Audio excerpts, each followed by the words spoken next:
호흡이 있는 자마다 여호와를 찬양할지어다. 할렐루야. 아멘. 시편 150편 1절부터 6절까지 본문입니다. 호흡이 있는 자마다 여호와를 찬양하라. 호흡이 있는 자마다 여호와를 찬양하라 라는 말씀의 제목입니다. 오늘 시편 150편 마지막 시편을 우리가 만나는데요. 제가 이 교회에 와서 시편을 말씀을 보기 시작한 지가 4년 6개월이 지났습니다. 2019년 1월 2일 첫날 새벽부터 우리 시편 말씀을 살펴보기 시작했는데 오늘 150편에 이제 도달을 했는데요. 4년 6개월이 걸려서 오늘 본문을 다 읽게 되는 날입니다. 날마다 하나님의 말씀을 주야로 묵상하게 하신 그 복을 기억하시면서 날마다 말씀과 동행하며 살아가시는 우리 교회 성도와 교회가 되기를 소망합니다. 자, 오늘 마지막 장 150편 말씀 주셨는데요. 마지막 장에서 주시는 말씀의 주제는 호흡이 있는 자 여호와를 찬양하라 라고 하는 말씀이었습니다. 150편 6절입니다. 6절 호흡이 있는 자마다 여호와를 찬양할지어다. 할렐루야. 자, 호흡이 있는 자마다 이렇게 얘기합니다. 여기서 말하는 호흡은 어떤 걸 가리키는 말인가? 하나님이 부어주시는 호흡을 가리키는 말이죠. 우리가 호흡이 없는 사람이 아니잖아요.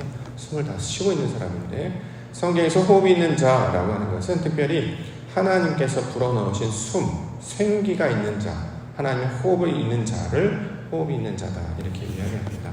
창세기 2장 7절에 보면 여호와 하나님이 땅의 흙으로 사람을 지으시고 생기를 그 코에 불어넣으시니 사람이 생명이 되었다. 자, 이렇게 증거하고 있습니다. 자, 생기, 하나님의 호흡을 가리키고 있는 말이죠. 이처럼 사람의 호흡이 아니라 하나님께서 불어넣어 주시는 그 호흡으로 살아가는 자를 성경은 살아있는 자다 이렇게 이야기하는 거죠. 그러면 본문에 말하고 있는 호흡 있는 자라고 하는 것은 하나님의 호흡으로 말미암아 살아있는 자들은 이라는 뜻이 되겠죠.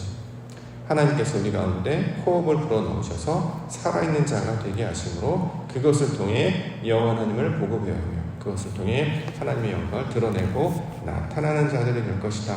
자, 이것이 오늘 본문에서 말하고 있는 말씀의 주제이며 내용이 되고 있습니다. 자, 이처럼 호흡으로 살아가는 자, 이걸 이제 시편의 전체적인 주제로 설명하고 있기도 하지요. 시편 1편에서 복 있는 사람은 이라는 말씀으로 이제 시작을 합니다. 그러면 150편으로 이제 결론을 낸다고 하면 그 복은 호흡을 얻게 된 자로 살아가는 것이 복이 되겠죠. 우리가 일상적으로 살아가는 보통의 사람들, 보통의 인간들이 아니라 하나님의 호흡으로 살게 되는 자, 자, 이것을 복으로 또 이것을 우리 성도들에게 주는 은혜의 선물로 말씀을 하고 있습니다. 시편 1편에 보면 복 있는 자는 여호와의 율법을 주야로 묵상하는 자라고 말씀하고 있기 때문에 하나님의 호흡은 우리 가운데 어떻게 들어오는가? 하나님께서 우리 가운데 가르쳐 주시는 말씀을 통해서 이 호흡과 생명이 들어오게 되는 것입니다. 그러면 이 말씀, 소위 말하는 율법, 지식적 성경을 가리키고 있는 말인가? 예수님께서 이 땅 가운데 오셔서 호흡, 생기, 생명에 관한 말씀을 주신 적이 있는데 특별히 예수님이 가르쳐 주시는 말씀이 바로 생명이다 이렇게 증거해 주셨습니다.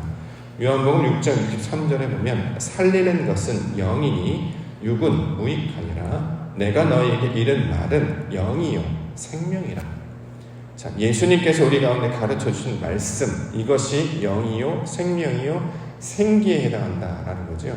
이건 이제 헬라어로 보면 구별하기 위해서 레고, 로고스가 있고 이걸 해석한 말을 레마라고 하는데 레마라고 이제 헬라어는 번역해서 가르쳐주고 있습니다. 무슨 뜻이냐면 예수님께서 말씀을 해석해 주시고 가르쳐 주신 말씀으로 받을 때에 이것이 영이 되고 생명이 된다라는 말입니다.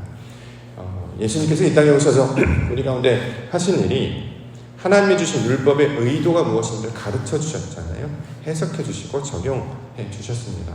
말씀을 읽는 그대로 주문처럼 달달달달 외우는 것이 아니라 물론 기억하는 것이 중요합니다만 그저 그대로 외워서 주문처럼 말하는 것이 아니라 그 안에 담겨져 있는 하나님의 의도가 무엇인지를 찾고 깨달아서 이 말씀으로 우리가 먹는 것을 가리키는 말입니다.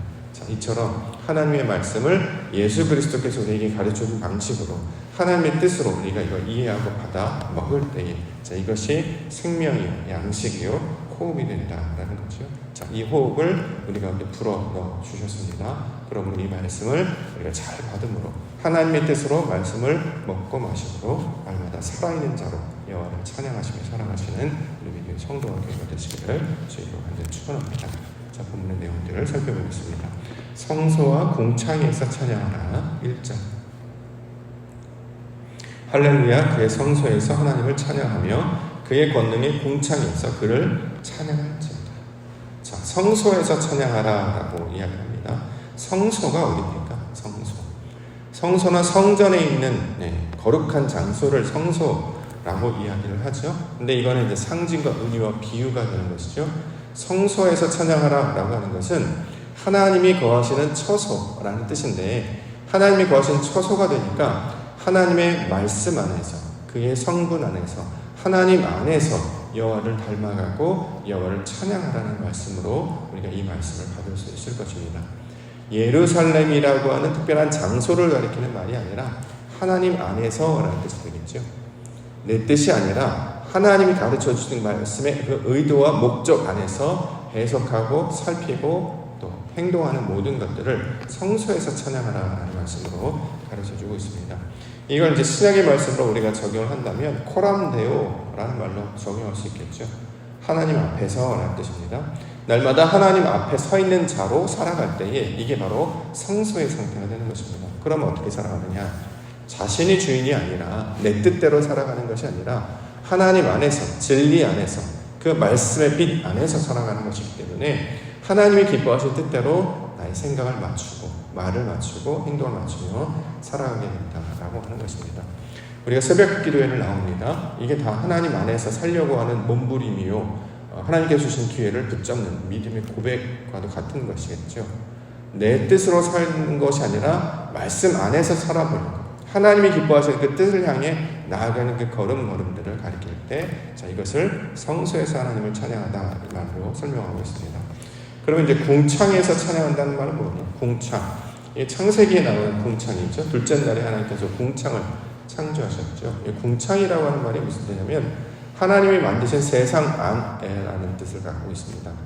태초에 하나님이 천지를 창조하셨어요. 그리고 이제 공창으로 창조하시고 나누셨단 말이죠. 이게 무슨 뜻이냐면 모든 것이 하나님의 손 안에 있음을, 하나님의 주권을 인정하는 뜻으로 살아가는 것을 공창에서라고 이제 이야기를 합니다. 이전에는 아무 연관성을 우리가 찾지 못했어요. 우리가 살아가고 있는 이 장소, 시간, 사람, 우리가 하고 있는 일, 무의미한, 어쩌다, 우연으로 만난, 그냥 그렇게 해야 되는 것으로만 알고 있었는데, 이게 다 그냥 일어난 일이 아니고 우연하게 벌어지는 일이 아니라 하나님의 주권과 인도하심 가운데 나타나는 하나님이 창조하시는 그 섭리와 경륜 안에서 벌어지는 일들이었다는 거죠. 이걸 궁창에서라고 지금 번역을 하고 있는 것이죠. 모든 것이 그의 역사 안에서 일어나는 일이다라고 우리가 이렇게 개념을 생각해서 우리가 하고 있는 것들이 무익한 것이 아니라 모든 것들이 마침내 합력하여 그의 뜻을 이루는 선을 이루게 될 것을 기대하며 살아가는다. 자, 이것을 궁창에서 찬양하다 이렇게 이야기합니다. 그러면 성도의 삶이 바로 이런 모양이 되겠죠. 우리가 드리는 이 하루, 2023년에 7월 13일에 이렇게 만나는 어떤 날이 되겠습니다만, 특별히 시편 150편을 다 읽은 날이 되기도 하고, 또 하나님께서 우리에게 말씀으로 호흡 있는 자가 되게 하셔서 아버지 하나님의 영광을 다시 한번 찬양하는 날이 되고 있기도 하고, 자, 그런 의미에서 의미를 부여한다면 바로 이것이 하나님 손 안에 들려있음을 우리가 기억하는 날이 될 것입니다. 성도가 바로 이 하루하루를 이렇게 주의 말씀과 동행하게 하여 주셨죠. 에녹이 그랬다는 것처럼, 노아가 그랬다는 것처럼, 다윗이 그랬다는 것처럼, 예수님이 그랬다는 것처럼, 사도 바울이 그렇게 행하였다는 것처럼 저와 여러분들도 말씀과 동행하시는 은혜가 있기를 소망합니다. 자, 이처럼 말씀을 따라 살아가는 것을 능력, 위대하심이라고 이야기하고 있습니다. 2절, 그의 능하신 행동을 찬양하며 그의 지극히 위대하심을 따라 찬양할지어다. 자, 능하신 행동이라고 하는 것, 자, 이걸 이제 보통 능력, 또 하나님의 힘 이렇게 이제 해석하기도 하는데요. 능하신 행동이라고 하는 것은 무슨 뜻이냐면 하나님께서 당신을 나타내시는 일을 가리키는 말입니다. 다시 말해 이걸 계시라고 하죠. 당신을 나타내 보이시는 것. 하나님의 눈에 우리 안 보이지 않습니까? 영이시기 때문에. 근데 어떻게 우리가 하나님을 알 수 있는가? 하나님을 알게 하시도록 우리에게 날마다 이것들을 보여주시고 나타내시고 알려주십니다. 그래서 우리가 일반적으로 깨닫는 계시, 일반 계시라고 하는 것, 세상의 창조물, 해와 달, 산, 천, 바다, 모든 짐승들 이런 걸 볼 때 하나님의 영광을 우리가 간접적으로 이제 알게 됩니다. 이걸 이제 계시라고 한다는 거죠. 이렇게 하나님께서 당신에게 나타내서 주십니다. 근데 이제 신학에서는 특별 계시라고 이야기를 해서 특별히 성경 말씀을 특별하게 알려주시는 도구, 그래서 특별 계시라고 이야기합니다. 말씀을 통해서 자신이 어떠한 분이신지를 알려주시는 거예요. 마치 편지를 보내서 편지를 받고 듣는 자가 그 편지를 쓴 저자의 의도를 알게 되는 것처럼 하나님께서는 성령의 감동으로 말미암아 성경을 기록하게 하셔서 이 성경을 통해 세상을 어떻게 해석하고 이해해야 하는지를 우리 가운데 가르쳐 주셨다는 거죠. 그래서 보이지 않는 하나님이 그 피조세계, 피조물들에게 당신의 능력과 본성을 나타내시고 마침내 그 지어진 자, 부르신 자, 사람들로 하여금 알게 하시는 일을 하는 것. 이걸 능하다라는 말로 이야기를 하고 있습니다. 그래서 이 동일한 목적으로 우리 가운데 이 말씀을 적용하면 성도들에게 있어서 이 능력, 세상에서도 그런 말 하죠. 능력 있는 자, 능력이 있다. 이렇게 얘기할 때 기독교에서 말하는 능력은 말씀을 통해 하나님의 영광을 깨달아 아는 것을 능력이라고 말합니다. 문제를 해결하고 힘이 세고 머리가 똑똑하고 문제를 잘 풀고 이런 것이 아니라 하나님을 아는 것, 이걸 이제 능력 또는 능하신 행동 이렇게 이야기하는 것이죠.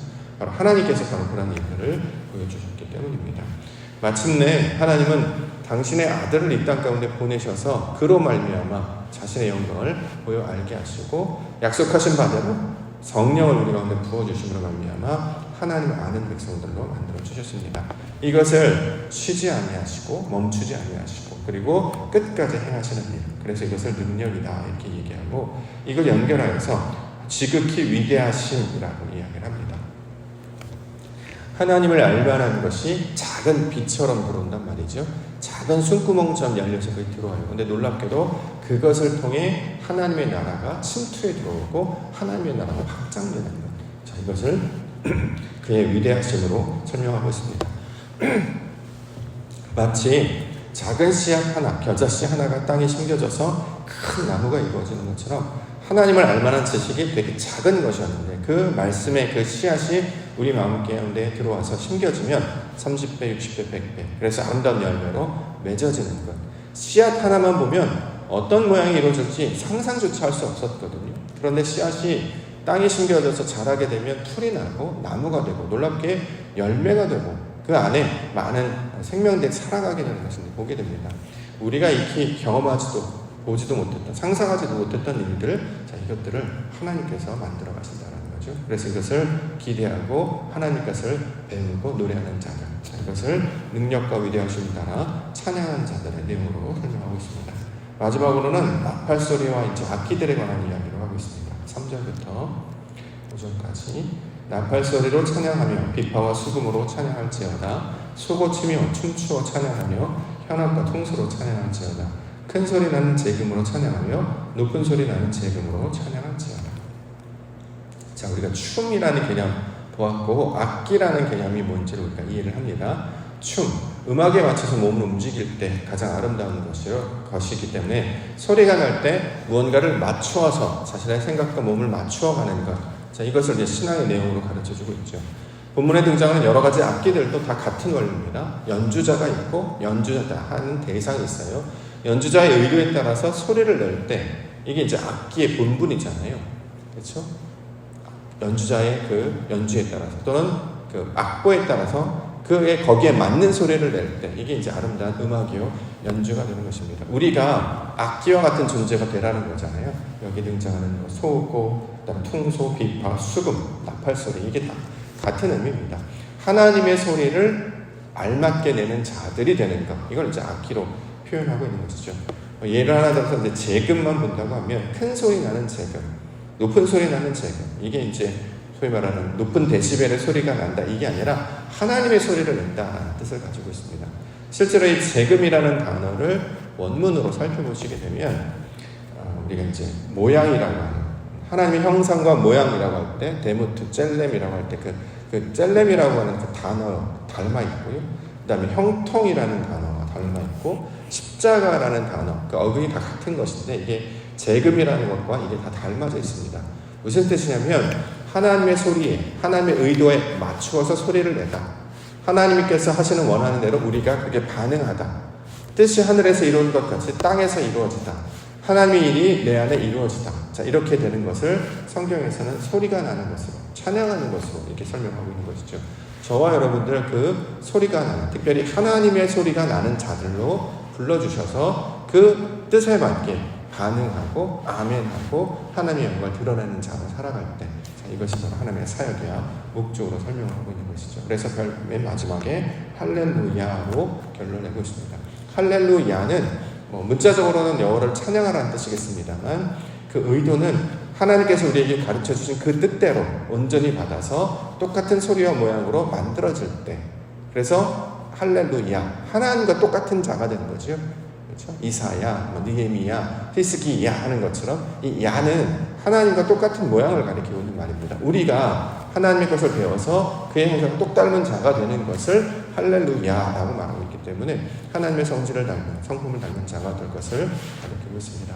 자, 이것을 우리 가운데 그리스도 예수로 보여주셨죠. 그래서 우리가 그리스도를 닮을 때에 이것이 할렐루야가 되는 것이고, 임마누엘의 하나님께서 백성들을 향해서 역사하시는 하나님께서 주시는 선물, 복 있는 자들에게 주시는 선물이 된다라는 것입니다. 이렇게 우리에게 말씀을 주시고 그리스도를 주신 줄 믿습니다.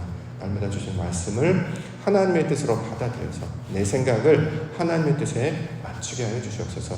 내 목소리, 내 의를 드러내는 것이 아니라 하나님이 기뻐하시는 그 소리를 내게 하시고 그것에 맞춰서 내가 하나님께서 하나님의 소리로 울려지는 그 악기와 같은 자가 되어서 아버지의 영광을 나타내며 세상 가운데 주의 형상대로 증거하는 자 되게 하여 주시옵소서. 이렇게 간구하며 복 있는 자들로 살아가시는 우리 믿음의 성도님들과 교회가 되기를 주의 이름으로 축원합니다.